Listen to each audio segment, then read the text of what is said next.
Merhaba arkadaşlar. Bugün sizlerle Polly Pocket gemimi tanıtmak istedim. Gemi midir artık adını tam bilmiyorum. Sanırım gemi. Çünkü şuradan.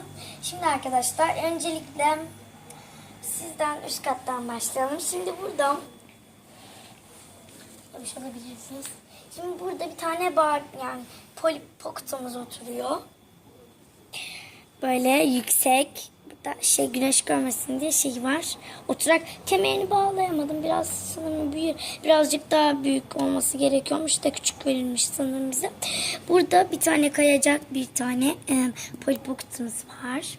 Burada da bir tane havuz var. Bu havuz çıkıyor.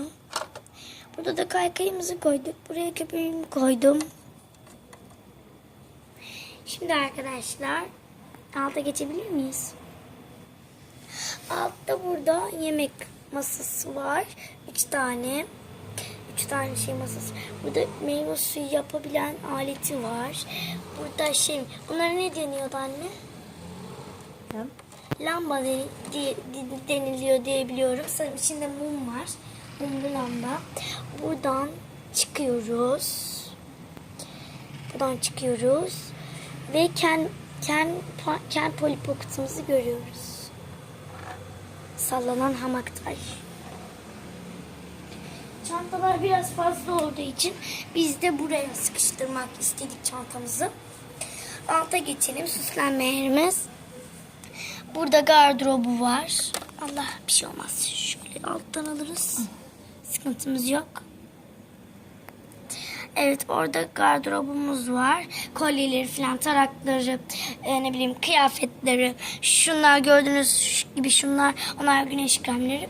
Evet burada tasarlamak için bir insan yüzü koymuşlar. Burada bir sürü çeşit gözlüklerimiz var. Şuraya çıkabilir miyiz? Evet burada 2 tane mayamız var. Sonra burada bir sürü çantamız var gördüğünüz gibi. Bir sürü çift ayakkabılarımız var. Bir sürü de şapkalarımız var. Şapkalarımızın şu hariç bunların hepsinde böyle lastikler var. Çıkmasın diye. Burada bir tane daha kas var ama bunda böyle lastik yok arkadaşlar. Burada çıkmakta olan bir tane Polly Pocket'ımız var. Böyle onu yapıyoruz. Böyle çıkıyor, iniyor. Evet arkadaşlar burada minik bir havuzumuz var. Buradan sonra yine havlularımız var. Şezlonglarımız, sörf tahtamız, ağacımız, tırmanma yeri. Bundan 2 kolunu sokuyorsun böyle. Şurada bebeğimiz yatıyor işte. Dinleniyor orada. Müzik dinliyor aynı zamanda. İşte orada limonata falan var. Öyle yatıyor orada. Burada ağacımız var. Buradan şuradan kayıp buraya düşüyor. Böyle falan. Sonra burada bebekler şimdi burası böyle alt katta bavullarımız var böyle 1 2 3 tane şu çanta sanırım 2 tane bavul bir tane bavul bir tane çanta 2 tane çanta bir tane bavul. Evet arkadaşlar şurada bir tane televizyonumuz var gördüğünüz gibi tam şurada biraz gözükmüyor. Şimdi buradakiler ne diye sorarsanız hem böyle kitaplık televizyon hem de aynı şekilde arkadaşlar nerede? Şöyle 3 tane yatak oluyor gördüğünüz gibi. Şimdi ben bunları kapatıyorum. Bir yer daha gösterecektim. Gizli olan bir yer daha var. Şunları indirelim.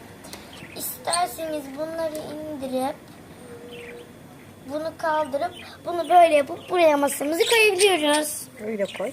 Tamam bugünlük böyle kalsın. Şöyle böyle. Şuradan önden biraz.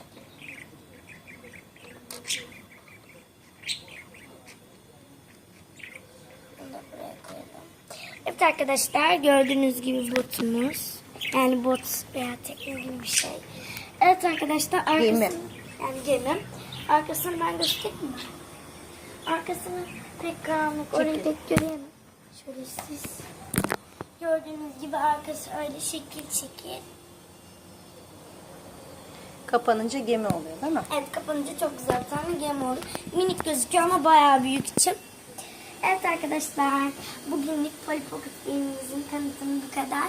Öbür videolarımı da izlemeyi öbür videolarımı izlemeyi yani öbür videolarımı da izlemenizi tavsiye ederim. Videomuzu izlediğiniz için teşekkürler. Bay bay.